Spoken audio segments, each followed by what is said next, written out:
Les échos du festival de Cannes cette année, le Sénégal est représenté par deux productions, le long métrage Banel et Adama dans la sélection officielle dont la projection est prévue donc ce samedi. Et le projet Fagadaga, lauréat de la Fabrique Cinéma, ces deux films ont été cofinancés par l'État du Sénégal à travers le FOPICA, le Fonds de promotion de l'industrie cinématographique et audiovisuelle à Cannes. La correspondance de Sarah Louia Senghor. Ils seront tous les trois sur le tapis rouge de prestige à Cannes pour porter haut les prouesses du cinéma sénégalais.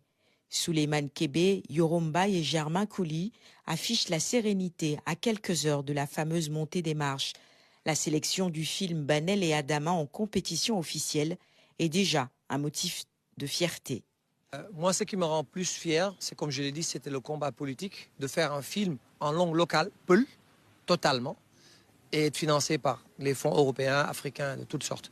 Donc, en général, c'est des films où on t'impose que le film, les gens parlent en français, etc. Mais c'est un film totalement, on a parlé en une langue locale, sénégalaise, et on a tourné au Fouta. Donc, c'est ma fierté.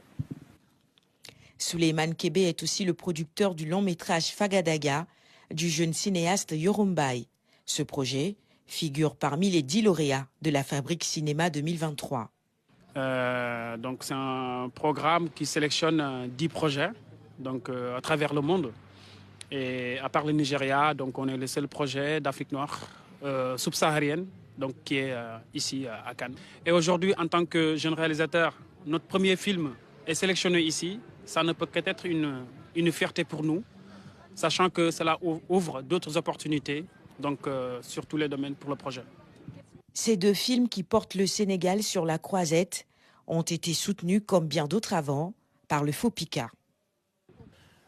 Cannes, le Sénégal a une certaine régularité au niveau de ce festival. Depuis 2019, nous sommes là régulièrement avec des films réalisés par des jeunes, avec des équipes jeunes. Nous avons aussi au niveau de Banel et Adama, dans l'équipe de production qui est là, vous avez des techniciens également, des gens qui sont chefs opérateurs et qui ont travaillé dans ce film-là et dans d'autres films.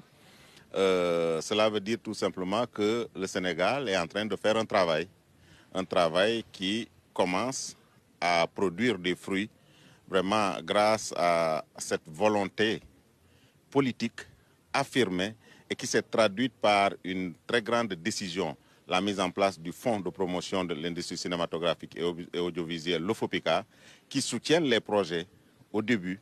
Les jeunes, ou en tout cas, j'allais dire tout simplement, les professionnels sénégalais n'ont plus peur de créer, d'initier.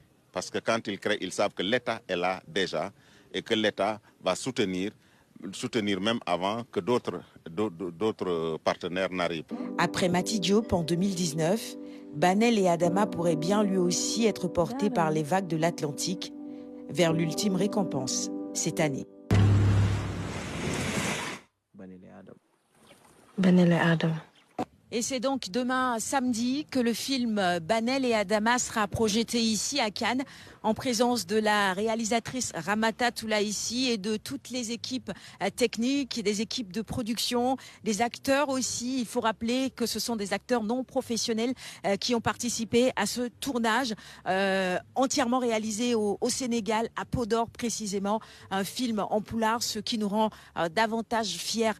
Préciser également qu'à cette projection, eh bien, on annonce de nombreuses autorités sénégalaises, et notamment le ministre de la Culture ici à Cannes.